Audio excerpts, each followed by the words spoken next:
Happy Monday. Welcome into the San Francisco 49ers Report. I'm Chase Sr. Hope all of your weeks are off to a great start, and all of you had a phenomenal weekend. I know a lot of you who are waiting right now, watching the show, you're hanging out with us for our watch party. Appreciate that. And today, no matter where you are or how you're tuned in, we appreciate you for making the 49ers Report a part of your day. On the docket, really loaded show coming your way as the storyline's really starting to pick up for San Francisco. We're going to get to the latest on Nick Bosa. Is a contract extension close? We're going to take a look at some rookie standouts. And then lastly, a roster projection. And if you want us to, we can of course do a mailbag as well if we get some solid super chats in. First though, as people get that notification, they start to pile into the show. Please make sure you hit that thumbs up icon and like the video. Also, though, let us know where you're watching from. Continue to hit that thumbs up icon, like the video, and let us know where you are. The real one, BK from the Bay, representing Arkansas, Niagara Falls, New York from Mike Jew, Maricopa, Arizona from Robert James, very famous county now in the United States of America. Ernesto, Tucson, Dwayne, Binghamton, Jim is in New York, Louisiana from James, North Bay from Antonio, South Carolina, Samoa, Judah, Wisconsin, Sparta, Bay Area, 614 Columbus, Paris, California. Watching from work in California on lunch break from Matthew Vega. Appreciate that. Jose is in Jacksonville, Thylis, Bentonville, Arkansas, Nebraska, Idaho, Northern California, Oregon, North Carolina, Richmond, Virginia, Kansas City. Isn't it so cool to see people all watching the same show from all these different locations? I think it's absolutely awesome. And again, with 271 people watching live, as you come in here, hit that like button, because the more likes that we get, the more people who hang out, the better the show will be. So we're going to talk about, of course, Nick Bosa. That's really the main topic that we're going to dissect on the 49ers Report today. And it is right now August 21st. We are less than 3 weeks away from the Niners season opener on the road in Pittsburgh against the Steelers, and what I think is going to be a heavyweight bout. So you look at the recent Niner contract extensions, when they've given up some of these big deals to some of their homegrown talents. George Kittle, that was a process that dragged out for a long time. He didn't sign his extension, which made him the highest paid tight end in the history of the NFL at the time, until August 15, 2020. Now, San Francisco prefers to do business as far as these contract extensions go right before training camp, at the start of training camp, for George Kittle's case, in the middle of training camp. Now, we're at the end of Niners training camp. It is the final week of the preseason. Still no Nick Bosa deal. Fred Warner inked his contract little less than a year later, July 21st, 2021. And then the Deebo Samuel situation, because of the trade request, all of the drama that ensued with that, it felt as though it took forever for that deal to get done. It was July 31st, 10 days after Warner and before George Kittle. So with that, we tee up this question. Are people concerned? What do you think about Bosa? Will he miss games due to his contract here? Give me a Y for yes or an N for no. Make sure you also get your votes in for our live poll. Will Bosa get signed before the season is our live poll. 93% saying yes. It continues to hover back and forth. So Ernesto said no. Enrique no. Ron no. Logan no. Ronnie no. James no. JF Mahler shouting out La Barba VP 909ers, SoCal, love it. Darius, no. Andrea, yes. Pissed off conservative. That's a funny username, and I'm sure a lot of people out there are annoyed like you are. Whether he does or doesn't, it's his right. This is a business.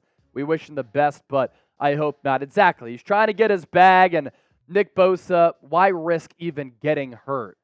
And that's why he's not at training camp so far, especially when he's trying to become the highest paid player in the history of the NFL on the defensive side of the ball. Also on the docket for our live show this afternoon, rookie standouts. 5 players who I've been really impressed with, not even just members of this draft class, a UDFA who we want to talk about as well. Now, the 2 players obviously on this photo, Ronnie Bell, Jair Brown. I think they've shown and displayed some really high-quality things that leads me to believe they can be successful NFL players in this league. We have a full list of some rookie standouts for San Francisco as part of my analysis so far of the NFL preseason. 2 games in, 1 to go. We'll be doing a watch party for that Chargers game on Friday night. The game kicks off at 10 o'clock Eastern, 7 o'clock on the West Coast, but that's not going to stop us from doing our watch party. So hope you all subscribe and join us. And speaking of subscribing to the channel, we are closing in on yet another milestone of 84,000 subscribers. 634 people to go in order to get to that number. Let's continue to grow the faithful family here at Chat Sports. If you want year-round and daily coverage of the Niners that is real, authentic, pure, unbiased, you came to the right spot. If you want the host of this channel to call out ESPN for disrespecting Trey Lance on a tweet that went wild, it's got like 500,000 views from over the weekend, I'm your guy. I used to be a part of the news media. I know how mainstream media works. We keep it raw, uncut here on the show. If anybody wants to send in a donation throughout the program today, you can send us in a tip. It's the rectangular box with the $ through it. We're not worthy, but we always appreciate your support. So all Super Chats get a shout out. $10 gets you on the lunch pail. We'll be giving this away for the preseason finale. $20, I'll give you a Niner mug cheers. $50, shotgun or a beer bong. And if anybody out there sends in a $100 Super Chat or more, you enter an exclusive club here on the program that we started about a week and a half ago, the Gold Mine Hall of Fame. So far, 10 members of it. We've had 10 people so far send us in a Super Chat this year of $100 or more. That includes Gump Wolf, Double B Studio, Black Mask, Big Hurt, Lord Buddy Bear, Scott Turner, Adventures in EDS, Lyle Bolliard, John Aiello, and Danny Smith Mathis, the newest addition to the Gold Mine Hall of Fame. So if you want to enter that exclusive club, you send in a Super Chat, $100 or more, we'll get you on that list as well. We want to hear from you all throughout the program as well, of course, as we always want to do.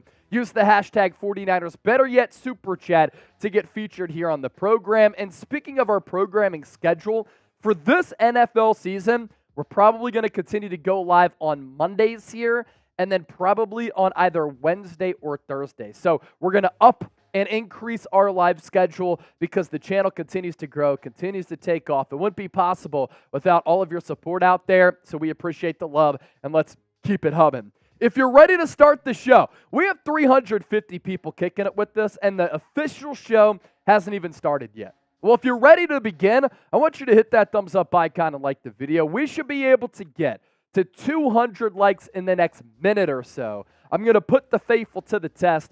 Make sure you smash that thumbs up icon, like the video. We appreciate your support because the official show is about to begin. Shout out to our recent commenters, JF Mahler, James Christensen, Northern Cali, Darnell, James, and Hemp Hog. We appreciate you for continuing to support the program. Continue to like the video, comment, share, and keep that comment section popping. And with that, as Ray Rogers said in the comment section, let's go.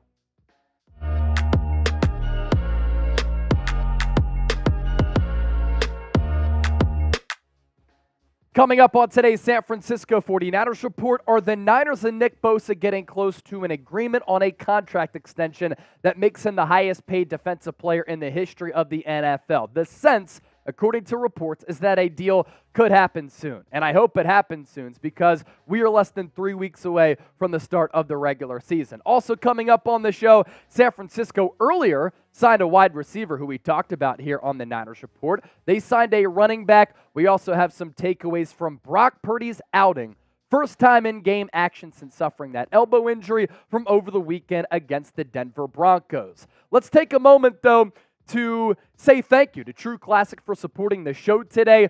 25% off your order if you use the exclusive promo code for our show, Chat chat25. Now, I am rocking one of their polos on today's show, and I just want to take a minute to talk about these amazing t-shirts and shorts, as well as their polos that I rock from True Classic. It's my go-to destination for tees, shorts, jeans, and other closet essentials. I love how their shirts fit and feel, offering us guys premium products without the premium price tag, so you save money and look good in the process. And believe me, once you try these shirts from True Classic, you'll never go back to regular basics. Okay, so let's talk about these shirts for a second. I know you've probably heard me rant about them before. They're so good. Love their polos as well, which I'm wearing here on the show. The 49ers jerseys, some of the cleanest in the National Football League. If you want to look clean with your wardrobe, hop on board the True Classic Momentous train. They're soft material, high-quality material, cut to highlight your arms and chest while hiding your gut, because we all know, especially y'all, with me drinking on some of these watch parties because we make it the liveliest party outside of being at the actual game, that, yeah, we have a few beers and we don't want the shirt to show off our gut. So if you're ready to make the easiest summer upgrade, shop now, trueclassic.com. Save 20% off with the code trueclassic.com/chat25. Promo code chat25. Shop True Classic now, and don't let your closet be a bummer this summer. So let's talk about Nick Bosa here, because this is the main subject of conversation here on today's show. This tweet coming from 49ers Sports Talk, 49ers and NFL News 24/7, and I understand that this is an account that aggregates a lot of information, but to their credit, they've done a great job on Twitter with breaking some stories. They do have some inside sources, not just with the Niners organization, but across the NFL. They've done a great job in breaking some stories before some of the big wig reporters get them. So I thought this was pretty interesting when I saw it late on Sunday, that according to sources, sides are talking between Bosa and the Niners with a goal of having a deal done soon. Like I told you, he wants more than Aaron Donald. So the 49ers and Nick Bosa still expected to have a deal in place before the regular season starts, with Nick Bosa wanting to become the highest paid defensive player in the history of the NFL. Now, you think about the timeline here, because I do think this is pretty important. Earlier this offseason, John Lynch was asked, what's the latest you think you could sign Nick Bosa to a contract extension? And we talked about it here on the show. He said, well, if I was a player, I'd need about 3 weeks to get ready for the regular season. That's the latest that he'd be comfortable with signing Nick Bosa in that contract extension. That's the latest that he would want to get a deal done by, right? Well, Sunday marked the official 3-week mark until the start of the regular season. It's coming up here before we know it, ladies and gentlemen. And you look at the first 4 weeks of the Niners' schedule, they have to start off with a really difficult game on the road against the Pittsburgh Steelers. That is a very good defensive team with TJ Watt. I think they're going to be an improved offense this year. You know that Mike Tomlin, as he always does, will have his team ready to play against a formidable opponent that is ready to compete for a Super Bowl in San Francisco. So he's going to be ready. They're going to be well coached. They're going to be prepared, and they're playing at home. So I believe that San Francisco needs Nick Bosa for that game. Week 2, it's a difficult game against the Los Angeles Rams. They might be a bad team this year, but it's a divisional opponent. And I know that Kyle Shanahan has owned Sean McVay, but you already know that Sean McVay, in the back of his mind, has been thinking about that, and it's been festering for a really long time. Then you have a short week game against the New York Giants. That's the home opener at Levi's Stadium. And the Giants, a playoff team from last year, and I think that the Cardinals are going to be awful this year. I think Kyle Shanahan's going to run laps around Jonathan Gannon. But unlike 2022 and unlike 2021, I think that San Francisco has to get off to a fast start here, because they can't afford to start 3-5 like they did 2 years ago and 3-4 last year and have to play catch-up, because the early portion of the schedule has a lot of winnable games. The middle portion of it, some very difficult games. And I keep telling everybody, this Steelers game is going to be a brawl. Not only do they perform well in Pittsburgh at home, they also perform well in Pittsburgh with season openers and home openers. And with how that team is constructed, a bruising, physical type of football unit, it's going to be a difficult bloodbath type of game between two blue bloods in the National Football League in Pittsburgh and San Francisco. When you think about it, when the NFL started to take off in the 70s, 80s, 90s. Those teams are really good. And that's why the fan bases for the Niners and Pittsburgh spread worldwide, but also obviously in every pocket of America. And this year, I think Pittsburgh, I've picked them to be one of the surprise teams across the NFL. Wouldn't surprise me if they win that AFC North. And the 49ers need Nick Bosa when they play in Pittsburgh. You can't afford for this to linger into the regular season, and they also need him at full strength. The biggest concern for me with this Nick Bosa contract situation, I do think it gets done before week 1, because I think San Francisco understands how vital he is to not just the defensive success, the overall team success. But my big concern, if Bosa gets hurt because he's not in football shape, because this contract situation took so long to get done, that could derail your season if he's out for a few weeks, a month, maybe even more, because he has a soft tissue injury that keeps him out of the lineup, and that defense, which was number 1 in the National Football League last year, is nowhere close to being the same defensive unit with Nick Bosa as compared to without Nick Bosa. Now, you look at the recent Niner contract extensions when they've inked some of their homegrown talents to some of these deals. We're well past due here. It is August 21st as we're recording this. The George Kittle contract in 2020, remember that? The nightmare that his agent was talking about, that did not take place, and it did not happen until August 15th, 2020. That was well into training camp. We're well into training camp right now, less than 3 weeks until the start of the regular season. As I noted, the Fred Warner contract extension happened on July 21st, the Deebo Samuel deal on July 31st of 2022. And what that tells me is the 49ers thought that this was going to be done by now. San Francisco did not envision it being this deep into training camp, this deep into the preseason on August 21st with Nick Bosa not being with the team. And what I don't understand is that the Niners went into this offseason. John Lynch said it multiple times. We have Nick Bosa budgeted for. So San Francisco as an organization has set aside all this money for Bosa. So what is the holdup here? And why hasn't he signed yet if you had him budgeted for, and you knew, especially after he had 18.5 sacks last year and was named Defensive Player of the Year, that he was going to demand a contract that paid him more than Aaron Donald? Well, one holdup could be this, that Bosa's agent represents him, who's trying to become the highest paid defensive player in the history of football, as well as Joe Burrow, who's looking to become the highest paid overall player in the history of the NFL. So I understand there's a lot of money at stake with Bosa and Burrow here, who know each other from Ohio State, but San Francisco has to understand if we have to give Nick Bosa a little bit more money, we just have to surrender that cash. And I hope that San Francisco is willing to bend and do that, because you cannot let this curtail your Super Bowl hopes this year. So will Nick Bosa miss games due to his contract situation? That is today's poll question. We want to hear from you down in the comment section here, so please let us know. Predict it for us. Give us a Y for yes or an N for no. San Francisco making another roster move earlier today. They signed a wide receiver. Now they signed a running back. We talked about that earlier acquisition on the program here today. I'm not going to give away the name because go back and watch the show. Either way, San Francisco bringing back a Niners legend, Brian Hill. This all comes after Jeremy McNichols suffered a hamstring injury, expected to be out for a couple of weeks. And I thought McNichols did some solid things in the preseason up to this point, but not going to make this 53-man roster, nor is Brian Hill. They just simply need another running back body in camp, as I talked about on Sunday's show. More on him. 5th-round pick out of Wyoming back in 2017. So far up to this point, he has played for the Falcons. That's the team that drafted him in the 5th. The Cincinnati Bengals and San Francisco for a brief period of time a couple of years ago in which he played 3 games. No carries, though. He did finish 3rd in the XFL this past year in rushing yards and was released from his contract in order to pursue his NFL dreams once again. Career stats, 209 carries, 982 yards and 3 touchdowns, and average yards per catch of 4.7 for Hill.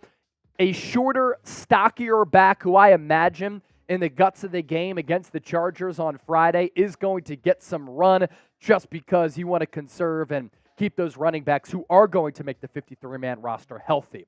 Before we continue to move forward, still a lot to get to here, an evaluation of Brock Purdy's performance against the Denver Broncos. Make sure you lock us in and subscribe to the show. If you're looking for a year-round daily coverage of San Francisco, hit that subscribe button. We are 634 people away from 84,000 subscribers, so hit that sub button right now if you want daily content and coverage of the Niners. As for Brock Purdy here, I thought he looked really good against Denver, and I was impressed with how he played on that opening drive. And he had a couple of easy throws that he had to make, but I was looking for arm strength. I was looking for confidence. I was looking for no hesitation for him throwing the football, and I saw all of that.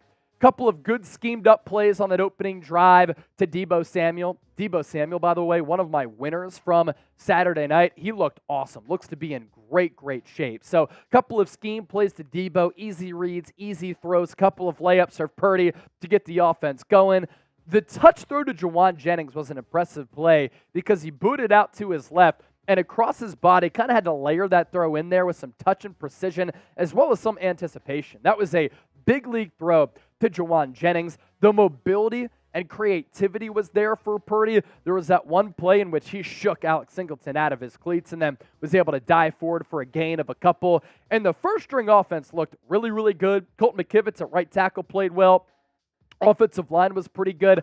Ty Davis-Price continues to be a sieve. Just an absolutely terrible pass protector at that running back spot, and if that continues, he will not see the field. I don't care how good he is as a runner. Has to get better with that pass pro, but the first-string offense as a whole, without George Kittle, without Christian McCaffrey, I thought really flashed, able to put 3 points on the board as they kind of stalled out in the red zone. They will play again, according to Kyle Shanahan. The starters will play on Friday against the Los Angeles Chargers. Let us know what you thought of the show. Make sure you hit that thumbs up icon, like the video. Don't forget to subscribe, get those comments in. And as always, thanks for watching.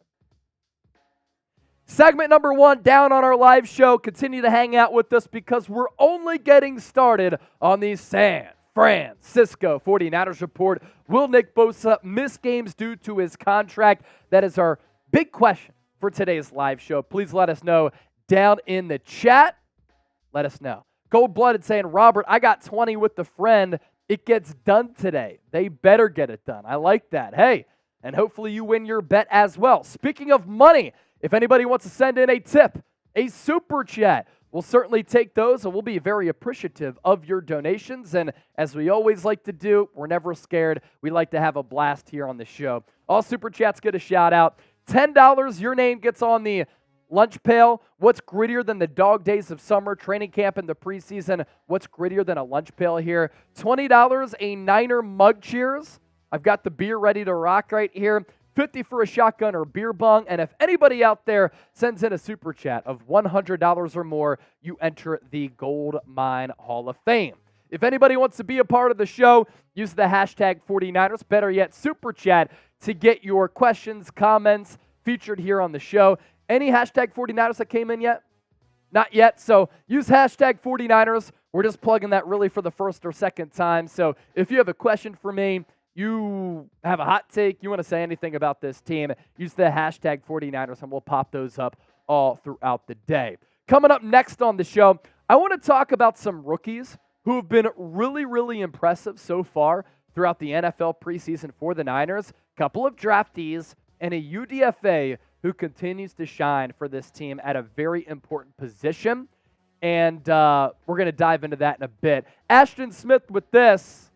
Hey, Chase, how's your guys' day going? Anytime I'm live on the Niners Report, talking sports, talking Niners, I'm kicking it here with my boy Trace. We're having a damn good day. We're having a damn good day. Ant CEO, or is it Ant CEO? If you're a CEO and big boss, that's awesome too. Using hashtag 49ers. Tony, using hashtag 49ers. You could do that, but you could also include a question, or if you have an opinion or you have a question, use hashtag 49ers as well. Ryan McDonald, let's get to that one there, Trace, because Ryan McDonald kind of tees us up for what we're going to get into next. Il Manning, going to be the starting right tackle for the future. Speaking of Il Manning, we're going to talk about some rookie standouts coming up next for segment number 2.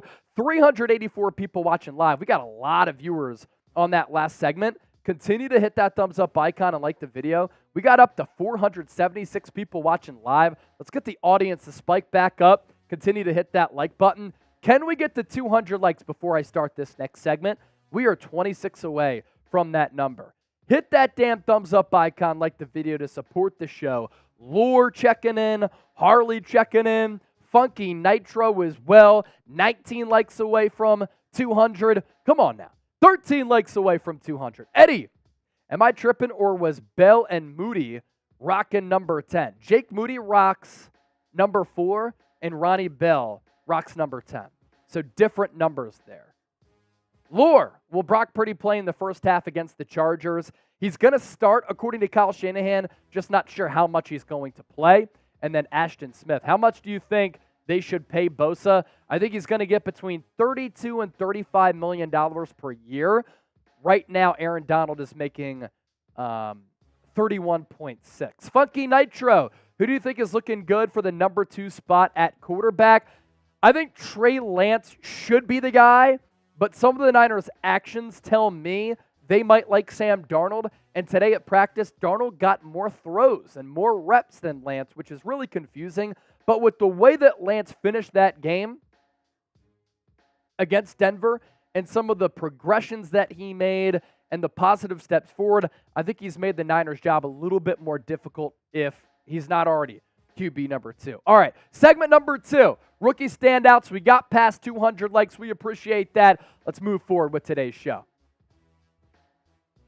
San Francisco 49ers Report by Chat Sports is coming at you. I am your host, Chase Senior. No matter where you are, how you're tuned in, we appreciate you as always for making today's show a part of your day.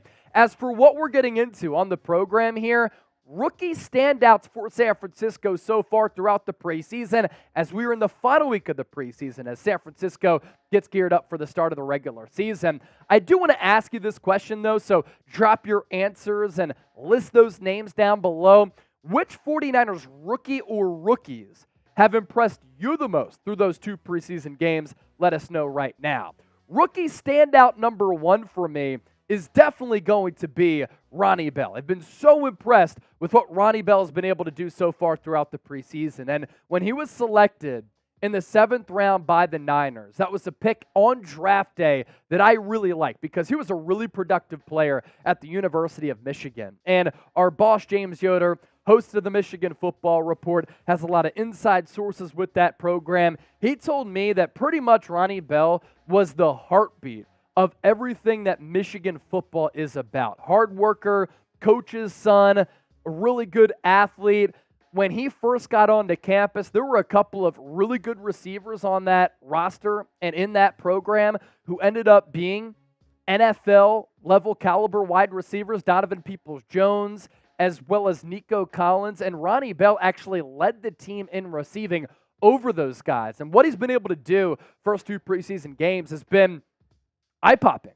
3 catches, 58 yards, 19 yards per catch against the Raiders on 6 targets. Of course, the 1 drop did lead to an interception. Also returned a couple of kick returns that I was really impressed with because he's been a little bit twitchier, a little bit faster and quicker than I thought he would be coming out of Michigan. He's always been tough as nails, contested catch guy who has no fear, but the speed element to his game, breaking tackles and pretty much being Deebo Samuel light, has been something that has really caught my attention. And then against the Denver Broncos, a breakout party at Levi Stadium over the weekend. 7 catches on 9 targets, 114 yards, 16 yards per catch. And this guy is a dog. Not only do I think that Ronnie Bell has earned a spot on the 53-man roster, I honestly think that Ronnie Bell can see legitimate snaps, as a rookie this year. Like, I really do believe that Ronnie Bell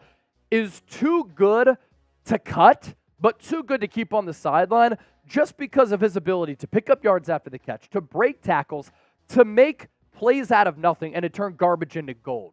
You hit him with a little pop pass, a little screen pass, he can turn it into a first down. But he can also run routes deep downfield where he can be in a little bit of an explosive element as well. Obviously, with Ronnie Bell, the drops resulting in picks cannot happen. And if they continue to happen, Kyle Shanahan is going to lose trust in you. You're not going to see the field. You're not going to get reps. But from an overall production standpoint and him passing the eye test, you see him play. I don't care if it's against backups. You see him play, and you're like, he is an NFL football player. And why he's impressed me, heartbeat of the Michigan football program. So a good cultural fit for San Francisco, a guy who you never have to worry about off the field. He kind of looks like Deebo Samuel light, and this might be a hyperbolic statement, but at some point San Francisco can't keep all of these high price tag players. Could he replace Deebo at some point down the road if Deebo's contract is too much and he continues to be a productive player who plays a lot like Deebo? Shanahan, we know, likes to scheme guys open, get them the ball so that they can pick up yards after the catch. Ronnie Bell looks to be a scheme fit in that regard. Plays with toughness, absolutely no fear. I like the versatility to his route tree and his playing style as a wide receiver. Hit him with the screen, deep routes, routes over the middle because he'll take a hit as he did on one of those crossers during Saturday's game, and he looks like a guy. I'm talking an NFL caliber guy. Rookie standout number 2 and rookie standout number 3 because both of these players are kind of in the same conversation. Jalen Graham, D. Winters. The 2 late-round rookies out of TCU and Purdue have been awesomely impressive players so far throughout the preseason. And San Francisco, as an organization, has really specialized this in the draft, and they've mastered finding linebackers on day 2 and day 3. And you think about some of the linebackers that they drafted over time during this John Lynch, Adam Peters, Kyle Shanahan regime. The list is really, really impressive. I mean, it includes names like Fred Warner, Dre Greenlaw, Azeez Al-Shire, and I think D. Winters and Jalen Graham can be a part of that list as well. Their sideline-to-sideline speed and their play diagnosing skills, being able to identify a play as it develops and then not overthink anything, have no hesitation to their game, see the hole, hit that gap and make a play. That's really what stood out about Winters and Graham. They have this elite play speed that does translate to the NFL level. And D. Winters specifically on Saturday night had this play on 4th down to not only force a fumble on Ben DiNucci, but for those of you who are watching the game, he started off at about the middle of the field. He saw Ben DiNucci escape the pocket to that right side. He was on a beeline right to Ben DiNucci, laid a hit, but also forced the fumble. Turnover on downs for Denver. San Francisco able to get the ball back. And I think that D. Winters and Jalen Graham, they've played too well for them to get cut. So while Cam Latu and Jake Moody are getting a lot of grief from the fan base, and I've certainly been a part of that because those picks right now look a little bit shaky up to this point, and San Francisco has had some puzzling third-round picks over the last couple of years. Trey Sermon, Ty Davis-Price, the 2 aforementioned players who I just discussed, they continue to hit on some really affordable, cost-controlled assets who can be impact players in the mid to late rounds. And that's really important to build your football team, but also given the situation that San Francisco is in right now, where they're in the Super Bowl window, they're paying a lot of premium players premium dollars, you have to hit on some of these affordable players. And I like what D. Winters had to say here about his overall playing style up to this point. I just let my instincts take over and went to make a play on the ball. This is the play when he hit Ben DiNucci. It was just an instinct play to get the quarterback. Coach Johnny Holland does a good job telling us to never jump and come off the ground whenever the quarterback pump fakes the ball. I'm just getting familiar and comfortable with the playbook. It's just going to come as the season goes. As of right now, I think they're making it an easy game plan for me to just go out and play football. And Graham plays like that too, where they see ball, they hit ball. They see guy, they hit guy. Like, it really is simple. Just think about playing your style of football and lean and rely on your instincts. Jalen Graham, D. Winters, able to do that both up to this point. Please make sure you subscribe for year-round and daily Niners analysis, Niners news, Niners updates, live shows, and watch parties. We're closing in here on 84,000 subscribers, so hit that sub button if you want to stay in the know with everything that happens with this football organization. And if you want to bet on this team moving forward, bet on the NFL, bet on Major League Baseball, bet on any sport out there, make sure you sign up with our sportsbook partner, BetUS. Head to chatsports.com/49bet. Promo code Niners125. You put in $100, You get $125 back. That's $225 to game with. Rookie standout number 4, Jair Brown. So anytime that you could potentially come away with 4 draft hits, even draft and UDFA hits, I think that that's a win because every team misses in the NFL draft. It's an inexact science. And for Jair Brown, highest selection for San Francisco. 3rd-round safety out of Penn State. We saw on Saturday, got the start opposite of Talanoa Hufanga. Just a maintenance day for Deshaun Gibson. And for the second consecutive week, Jair Brown had a touchdown-saving tackle. So, again, I said this all along with Brown, a very instinctual player who plays on feel. And I really like how that's been able to come to fruition for San Francisco. Will he unseat Deshaun Gibson at some point? I think he could at some point, just given Gibson's age and Jair Brown's ascendance. And then lastly, rookie standout number 5 is Il Manning. Now, he's listed in our database as an offensive guard, but as we know, Il Manning has been playing second-string left tackle. And I did a full feature on Il Manning on Friday's show. Who is Il Manning? And we went deep into the prospect, who he is, what he's brought to the table, why San Francisco has been impressed by him. Against the Raiders, he put some really good plays on tape. Against the Denver Broncos, more good plays on tape, including a really good pass protection set against Randy Gregory, who's a very well-accomplished player at defensive end in this league with Dallas, now with Denver. And his Pro Football Focus numbers, these are updated from his play against the Raiders and his game against Denver. He's played 80 snaps so far, 48 pass blocking snaps, and this is where it gets awesome. 0 penalties, 0 sacks allowed, 1 hit allowed, and 2 total pressures for Il Manning. 5 Niners rookie standouts through 2 preseason games up to this point. Let me know who stood out to you as far as rookies go on this roster. All right, our Super Chat menu here. All Super Chats get a shout out. $10 gets you on the lunch pail. $20 a Niner mug cheers. $50 for a shotgun or beer bong. $100 you enter the Goldmine Hall of Fame. And Johnny Wallace did check in with our first donation of the show. A $5 Super Chat from the man, the myth, the legend. I'm a little bit late catching up, heading to work in a few hours. What's the offensive line movement? No offensive line movement up to this point. We talked about Il Manning. He has certainly been a huge addition to this team, who I think could make the Niners 53-man roster just because he can play swing tackle and offensive guard, and that position is vitally important. Want to welcome on the homie, Trizzy Trace. What's good, Triz? What's happening, fam? So just want to talk about some breaking news that came in from Ian Rappaport just 2 minutes ago. Sources say the Colts have given star running back Jonathan Taylor permission to seek a trade, and conversations to find potential landing spots are ongoing. Several GMs and talent evaluators were informed earlier today that Taylor is available. As we know, Jim Irsay said they ain't trading him. Wow. That seems to be a different story now. Wow. So Jonathan Taylor, one of the best backs in the league 2 years ago, he led the NFL in rushing. Is he going to be on the move? We know that him, Indianapolis, they've been butting heads all throughout this offseason, and he hasn't gotten along well with Jim Irsay either. So that's the latest there on Jonathan Taylor. Speaking of our Super Chat menu here, we're doing something new this year. This is my 3rd season covering the Niners. It's been a blast every single day, an absolute blessing that I do not take for granted. And what we're starting here, I just want to show love to some people.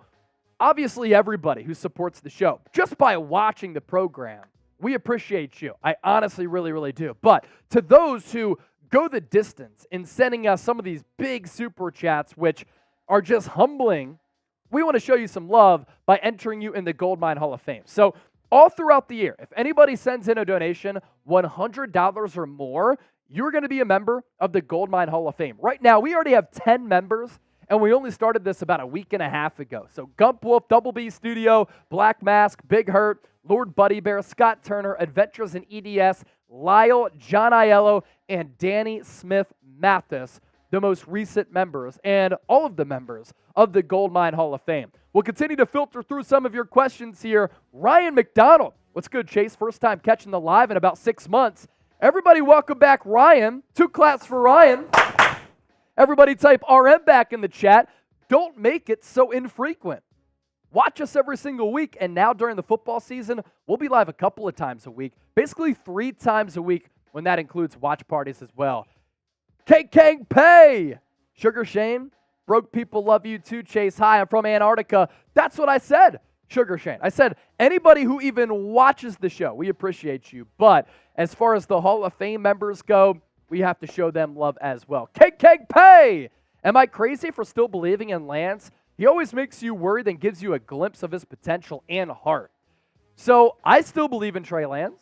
Guy's 22 years old. He's barely played any football and has this massive deficiency as far as his experience goes. He's barely been able to play any football. So while he's had some rough plays against the Raiders, that was put on tape, and against Denver, that was also put on tape, Trey Lance has come back, and he's also made some tremendous throws, tremendous reads, especially against Denver. When he finishes that game, 8 of 10 on the last 2 drives, leads 2 scoring drives, 1 to pull within 2, the next for the game winner, and some of those tight window throws, he was finding keyholes with those dime balls, right? Those are big league, high quarterback level throws. Now at the same time, he's still missing progressions. He's not pulling the trigger on some. He still does things that are confusing and confounding. But I think that's a byproduct of him just being an inexperienced football player. That's how I see it. Appreciate that. Alberto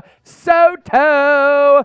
I want to see Trey with them starters. He was under pressure most of the plays. I believe Trey could look a lot better with them starters. I'd like to see Trey get some reps with the ones, but it just doesn't get you prepared for week 1. So I see, and I would like to see it, but I see why San Francisco is going about it in this way. They need to get prepared for a very, very stout Pittsburgh Steelers team that nobody should take lightly. And they want to get their ones ready by playing together. They only have 1 drive under their belt. Maybe let them get extended action and do it with Brock Purdy. It just makes the most sense. But should Lance play all 3 quarters after that or the rest of the time when it's not Brock Purdy in the ones? That's what I think he deserves. And I think the Niners owe it to themselves to see what type of player he is because they need to find out what he is with that evaluation. You know what I'm saying? KK Pay, do you miss Robbie Gould yet? I miss Robbie Gould's clutch gene. Guy never missed in the playoffs. And Jake Moody, he's shanking kicks on PATs. It's not good. So much of a kicker's success is due to mental fortitude, and so much of their failures is due to them going mentally wonky. And you can see right now, Jake Moody's feeling the pressure. Some of those shots of him on the sideline, he's seeing ghosts like Sam Darnold was seeing a couple of years ago. That's not good. If you get in your head as a kicker, you're going to continue to miss kicks because it is so mental, just like golf is. So I'm worried. I'm worried about special teams, not just with Robbie Gould. Anybody see Mitch Wishnowsky on Saturday night? He was shaking punts left and right. What the hell happened to Mitch Wishnowsky? He was good last year. Bad 2 years ago. He needs to get better. The special teams unit as a whole needs to get better. Logan, you see Samuel Womack being the nickel cornerback, a backup or starting outside. Right now, he's the backup outside corner, and what San Francisco has kind of flirted with is Ambry Thomas and Charvarius Ward as the backup outside corners with Diamador Lenore playing in the slot. Steve Wilkes did say today he's not going to match up Lenore against tight ends because of the size deficiency there, but that is a position group. I'm not concerned as far as the talent and depth goes. I do think they have players. I just want to see how it shakes out as far as how they shuffle the deck, because Isaiah Oliver might get cut, and we're about to talk about that next here on the show when I pass along my Niners roster projection. So that's what's coming up next here on the program. Almost 400 people watching live. Another awesome audience here on the San Francisco 49ers Report. We'll continue to take some of your questions, and we'll do a Niners Report happy hour if you so please. But let's round out with a Niners roster projection coming up right now on the San Francisco 49ers Report.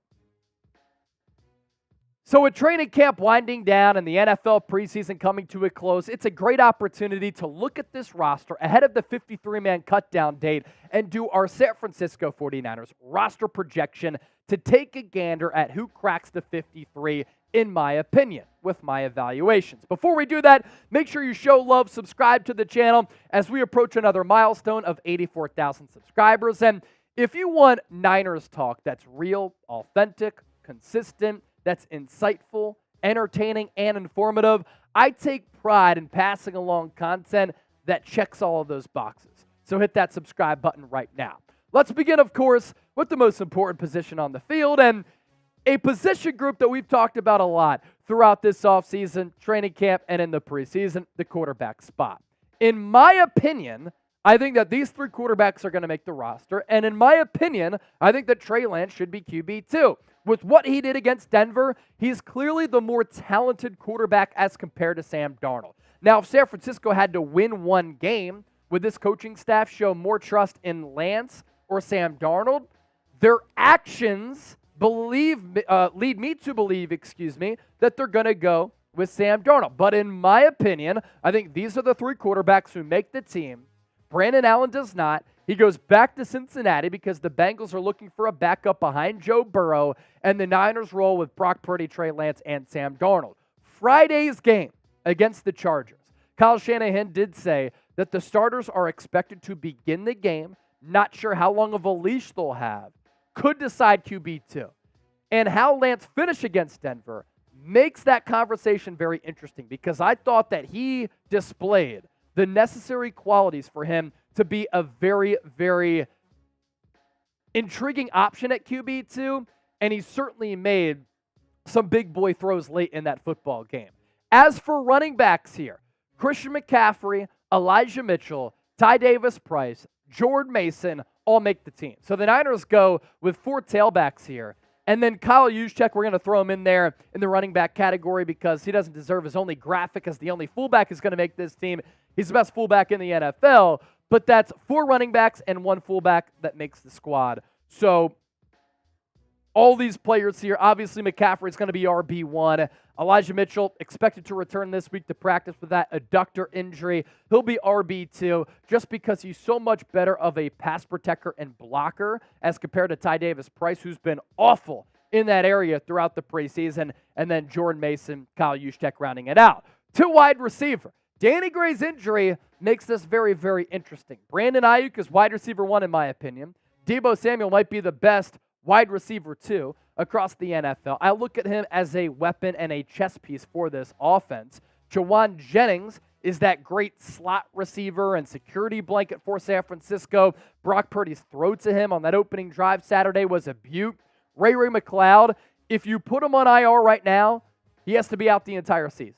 San Francisco obviously wants him on the 53 because he's expected to return at some point within that 8-week time frame from when he suffered that injury 2 weeks ago to be this team's primary kick and punt returner and a great gadget weapon. So he's going to make this team. And I think that Ronnie Bell, too good of a player to cut. And I think that Ronnie Bell has been so good in the preseason so far that he can see snaps as a rookie for this offense. How do you not like what he's been able to do? Now, Danny Gray's shoulder injury is a little bit concerning for me. San Francisco thought that it was going to be a collarbone injury. It was not, so that's good. But the AC joint sprain in his shoulder is going to keep him out a little while. So do they try to cut him, bring him back on an injury designation? Do they try to put him in IR so that they don't lose a former third-round pick? That's a looming roster decision that is looming for San Francisco. Obviously, plenty more to get to here for our roster projection segment. But first, True Classic is our sponsor today. 25% off if you use the code CHAT25. I am wearing one of the True Classic polos right now. And let me take a moment to tell you about everything that True Classic has to offer because their products are incredible. Whether we're talking tees, shorts, jeans, polos, it's my go-to destination for all of my closet essentials. And I love how their shirts fit and feel specifically, offering us guys premium products without the premium price tag. Believe me, once you try these shirts from True Classic, you'll never go back to regular basics. So we could talk about their shirts here for a second. I know you've probably heard me rant about them before, just like I'm doing right now, but they are incredibly awesome. I love their polos. That's why I wear them a lot on the show, because I like to be presentable, look good, feel good, just like San Francisco in those dope scarlet, red, and gold unis, which are some of the best in the National Football League. So seriously, if you haven't tried their products, you haven't lived yet, because they have perfect fitting tees, and we have a great deal for the faithful. If you're ready to make the easiest summer upgrade, just shop now, trueclassic.com. Save 25% off with the code CHAT25 at trueclassic.com/chat25. We'll put that link in the comment section and in the description of this video. Let's segue now to tight ends. This is a very difficult decision to make for San Francisco because they like Ross Dwelley. They like Charlie Warner. I've frankly been really impressed with Troy Fumagalli. And they drafted Braden Willis. Cam Latu has had a bad training camp in preseason. A little bit of a redemption story with him catching that touchdown from Trey Lance, and a good throw from Lance, held the safety to the left, fired that ball down the seam. But just because Latu was a third-round pick, I think he makes this team, and I think San Francisco is so loaded at other positions, they might flirt with only keeping 3 with the hopes of bringing back Willis on the practice squad. So my 3 tight ends right now, George Kittle, Ross Dwelley because he's serviceable and you can trust him. He doesn't do anything to move the needle really for me. And then Cam Latu just because he's that third-round pick. To offensive line, also an interesting battle here with the swing tackle and some of the backup offensive linemen. The starting offensive line is set. From left to right, Trent Williams, Aaron Banks, Jake Brendel, Spencer Burford, Colton McKivitz, who had another clean sheet against the Broncos Saturday night. John Feliciano was atrocious. Awful. Penalties, pressure, sacks given up. He was bad. But I think because he's a seasoned veteran and you can trust him, he might make this team. Il Manning, Jalen Moore, Matt Pryor. It really comes down to those 3 players, and maybe Matt Pryor makes the team over Jalen Moore. Maybe Il Manning doesn't make it, but I think that Il Manning has been very, very good at a position of importance where he might be able to play swing tackle. Matt Pryor could play swing tackle, and I'm really torn because I know Brian Baldinger broke down some tape of Matt Pryor maybe being the starting right tackle. I think that's going to go to McKivitz. So I'm fascinated to see how the Niners make that decision between Il Manning, Jalen Moore, and Matt Pryor, and how many overall offensive linemen they do keep. So right there, that is 24 players down for our 53-man roster. Who else is going to make this squad? Let's continue to break it down here on the San Francisco 49ers report. Where the Niners are deep is along that defensive line and some of the fringe roster types. There could be some good players cut here as well. Some of the starters, some of the depth pieces set in stone with Nick Bosa, Javon Hargrave, Eric Armstead, Drake Jackson, and Cleveland Ferrell, who's had a really, really good preseason so far. Javon Kinlaw, it's all talk, all bark, no bite at this point for him, but they'd have to eat a lot of money to move on from him. Kerry Hyder Jr., good backup. Kevin Givens, Marlon Davidson, T.Y. McGill, kind of rounding out my defensive line makes for the 53. Marlon Davidson, former second-round pick, former day 2 pick a couple of years ago. He flashed for me against Denver, and I think that Chris Kocurek looks at him, and the talent is something that he wants to mold to try to extract the best player out of him. Linebacker. This is where I had a very difficult time because sometimes you won't have more than 4 linebackers on a 53, but how do you cut D. Winters and Jalen Graham with how they've played? And then how do you move off of Marcelino McCrary-Ball as well as Oren Burks because of how they've played as well, but their special teams ability? Oren Burks is a special teams 8. San Francisco would have to eat money there as well. And I think that Marcelino McCrary-Ball, he's a good player. And I'd hate to see the Niners part ways with him. Demetrius Flannigan-Fowles is also a player who probably should earn a roster spot as well. This is another one of those position groups where it's depth to a degree where San Francisco is going to have to let go of some quality players. Cornerbacks. Guess who's not on this list? Isaiah Oliver. I'll eat the crow. I thought that he was going to be one of those signings for the Niners that ended up being a very good value signing. But he has played bad football throughout training camp and in the preseason. Steve Wilkes has even said he is not the surefire starter at nickel slot corner. So I think that if you want to keep some young players on this team and you want to move on from a vet and eat some of that money, I think it's about $4 million if I'm not mistaken. Charvarius Ward, Diamador Lenore, Samuel Womack, Ambry Thomas, and Deshaun Jameson, they've been better players. So eat that money and hold on to some players who can be a part of your organization who are better players, who are younger players, and move forward with that crop. Safety, Talanoa Hufanga, Tashawn Gibson, Jair Brown, and George Odom. Your starters, obviously going to be Hufanga coming off the All-Pro season. Tashawn Gibson and or Jair Brown. I think you might see some 3 safety sets from Steve Wilkes if he wants to get creative. And then George Odom, very good special teams player who's been an All-Pro special teams player. I think he makes the team just because you need to shore up the special teams unit. And then your specialists, these are shoo-ins here, unless Jake Moody continues to miss kicks. Tabor Peppers, your long snapper. Mitch Wishnowski, your punter, who also was terrible against Denver, shaking punts left and right. I'm concerned about that. And then Jake Moody, I'm concerned. If that game-winning field goal was a couple of yards deeper, he may have missed that one too after he already missed a PAT earlier and then missed 2 kicks that weren't even close against the Raiders in that preseason opener. So that right there, my Niners 53-man roster projection. Sugar Shane checking in from Antarctica, I think he said a little bit earlier. New kicker, Chase Sr. Look, I consider myself to be a pretty good athlete.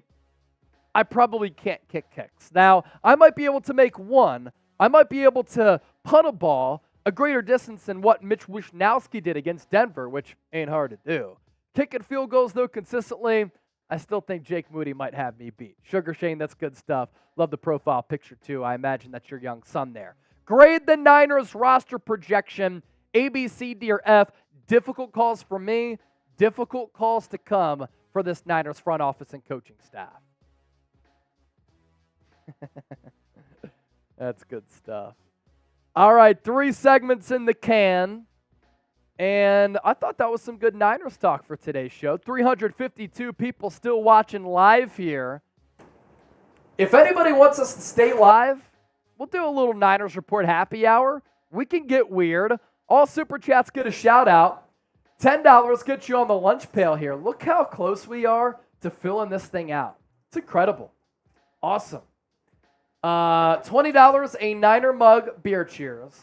$50 will shotgun or do a beer bong.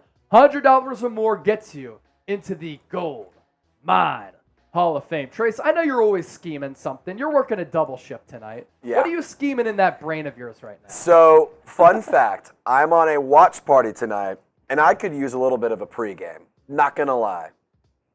I could use a few drinks. So, if we could get just some Super Chats moving. If we can get $10, you sign the lunch pail, and every $10 that comes in, I'm going to throw in a bonus. I'm taking a sip of my beer. All right. Is that cool with y'all? There Is that you cool go. with you, Chase? So let's throw 2 minutes on the clock here. 2 minutes on the clock, and if we don't get any Super Chats, it's all good. We'll sign off. We'll call it a day, and we'll actually do some other work here at Chat Sports instead of hanging out with the faithful. 2 minutes on the board right now. We already hit Nick Bosa. Rookie standouts, roster projections, some good stuff on today's San Francisco 49ers report. K. King Pay, we can get weird, LOL, hell no, Chase, sus. I didn't mean it in a sus way. I meant it, we can get weird and have some fun here on the show. That's it. Kang says Trace looks like he sells car insurance to cyclists. I don't even know what that means. Is that because he's wearing a Saints hoodie? Could be. Maybe that's what you mean. Because Trace, he's a legend here at Chat Sports. You don't disrespect legends. Wet Noodle, hey Trizzy, what teams do you think Taylor could play for? Man, I'm not going to lie. I kind of like Who's Taylor? Jonathan Taylor. Oh, Jonathan Taylor. I kind of like the Bills, Dolphins maybe, Chiefs maybe, Okay. Baltimore. I think those are a few teams to check out. I dig. Dark Horse team, shout out Tom Downey for this one, the Commanders. Commanders. That might be an interesting one. Yeah, they could really use him to help out Sam Howell. It's got to be a team, too, that's willing to pay him. I don't think he wants to go somewhere where he wasn't a day one pick, so he doesn't have a fifth-year option. This is the final year of his rookie deal. So I think he wants to go somewhere that can pay him a contract extension.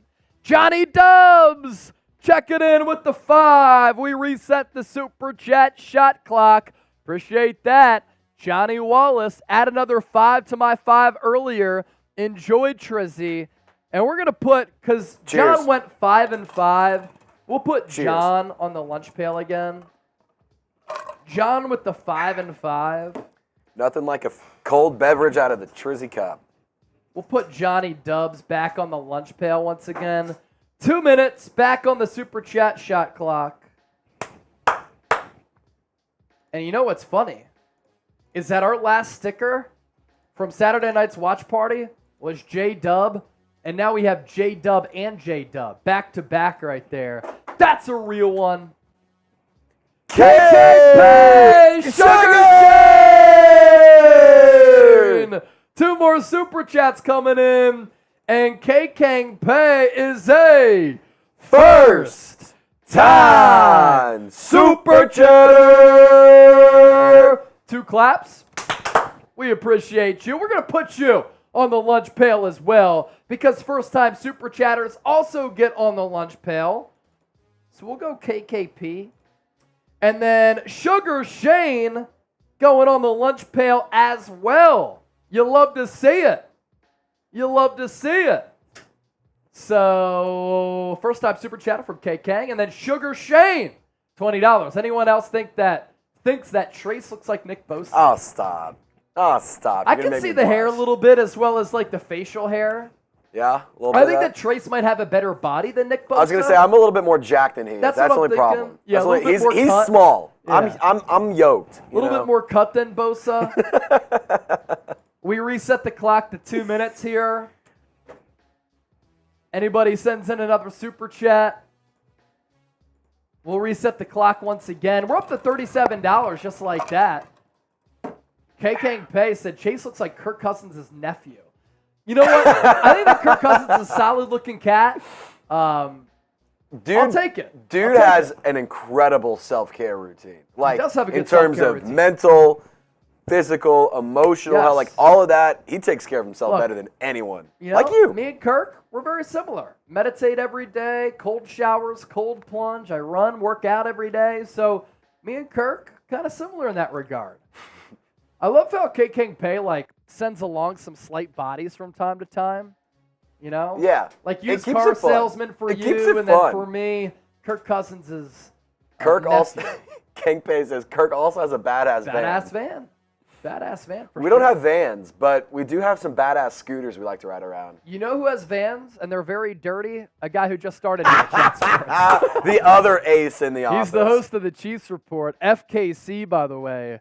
Jace Andrews. Dude's got to wash that mug. I told him, just put the shoes in the washer. That's all you got to do. It ain't rocket now, he science. was living in Alaska, as Shane was watching from Antarctica, which is pretty awesome.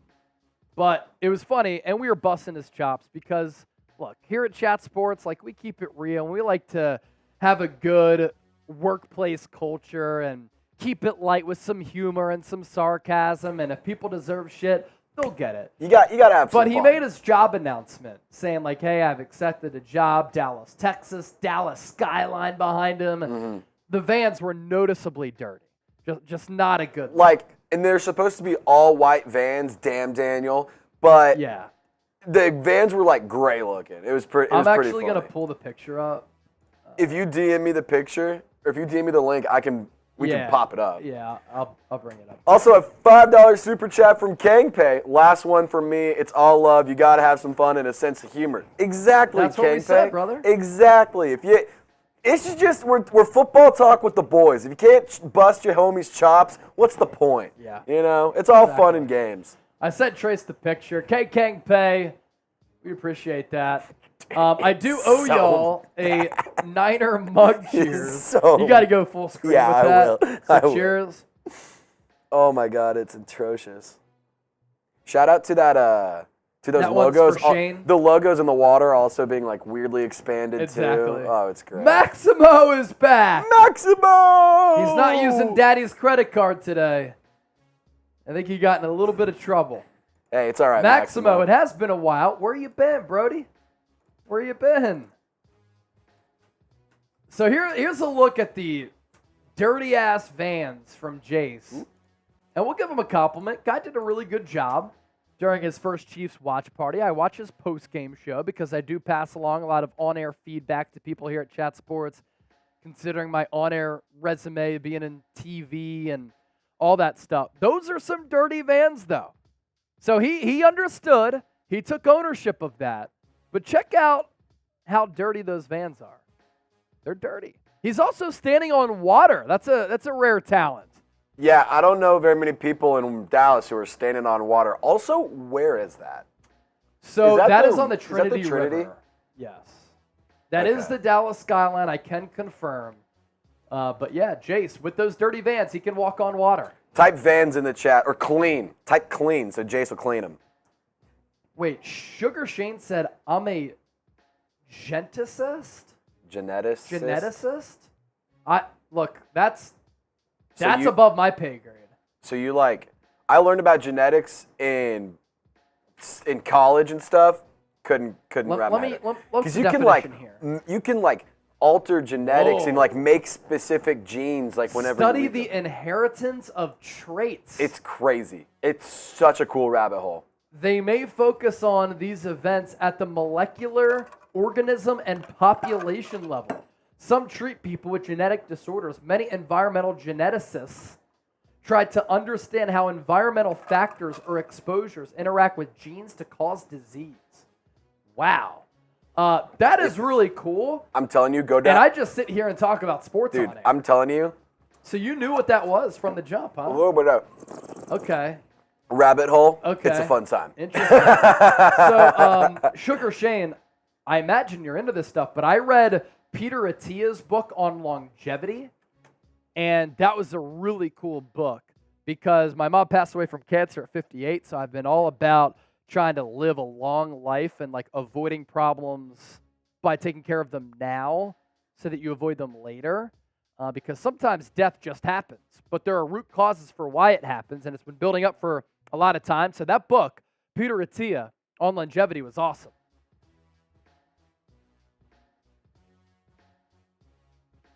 Geneticist. I see. Oh, Maximo. I asked where he's been. He said, gone because of school and a new girlfriend. Attaboy. Well, he did tell us a few months ago he has a big shoe size. So he's got big shoes. You know what that means? Big socks. Yes.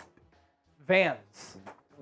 Dirty, big old dirty Vans. Big Hurt. Let's show Big Hurt, a member of the Gold Mine Hall of Fame. He said, I'm on my way to work. I love you guys. Well, we appreciate the homie, the real one, the legend, the OG, Big Hurt. We love you too, Big Hurt. On his way to work. There it is, Maximo, 6'1", size 13. That's a hoss. Hog. Hog. Hog. Hog. Hog. Hog. Hog. Hog. Laura said Tyler Jones looks like Joey Bosa. Kay Kang said that Maximo's built like a Yeti. The real king of Memphis. My family, love y'all, Niners family. Tuned in from Memphis. I like so in his profile picture, Chase, you can see you got a Warriors logo. I can't tell what this middle one is, but then maybe it's a Thunderbirds, logo, some minor league team. Yeah. Memphis Tigers, 49ers, San Francisco Giants, another couple Niners, another Memphis logo. Good stuff. Love right it. There. Love it. Representing the town. All right, should we sign off? We'll do a 1-minute super chat shot clock because I forgot to reset the shot clock earlier. I guess who can call me the big dog? Your girl. Yo, girl. Your girl can call you the big dog. That's it. So, yeah, we'll be live Friday night for our watch party. Our watch party over the weekend was incredible. 60,000 views, $1,600 in super chats, by far preseason records here on the show. We're looking to double that up for preseason game number 3 with the starters playing and Trey Lance hopefully getting some extended action. It could be a really intriguing game. So keep an eye out for that. And then hopefully, we might do another live show at some point this week. Maybe Wednesday, back here live on the 49ers Report. John Wallace, he's getting back to work. Gump is back. He's in the building. Gump is here. Nice. Yeah, we're about to sign off because our super chat shot clock is coming down to the wire. A 10. Maximo, a 9, dude. An 8. A 7. A 6. Look at this a 5. A 4. a 3, a 2, a 1. We'll give you about a 20-second delay for any super chats. How about this, Maximo? He said, my girlfriend doesn't call me big dog. She calls me daddy. Wow. Lore, what time is the watch party on Friday? So the game starts at 10 o'clock Eastern. So we'll be live 8 o'clock Eastern, 5 o'clock Pacific. So early enough for those of you on the West Coast. For those of you on the East Coast, it's going to be a late night here on the show. Sugar Shane, I've worked on BSL 3-4 labs on Ebola and presently killer whales hunting leopard seals. That is fascinating. So one of my sneaky dreams in life is to be he's kind of come under fire of late because of his kind of lazy approach to the show, but Colin Cowherd, Scott Van Pelt, those are my broadcasting idols. But if I ever do my own thing and become the next Joe Rogan, I'm going to reach out to Sugar Shane. We're going to have a fascinating conversation because what you do is very, very interesting. Maximo's getting his girlfriend to convert to being a Niners fan. That's good stuff right there. All right, we're about to sign off. Let's call it Wednesday back live here on the show. I'm just going to make the call right now. We'll try to do that. Stay tuned for it, though. 3 segments in the can today. Nick Bosa update, rookie standouts, roster projection. Thanks to everybody who tuned in. Thanks to everybody who continues to support the show just by being here. We'll catch you next time here on the San Francisco 49ers Report. Salute, deuces, peace.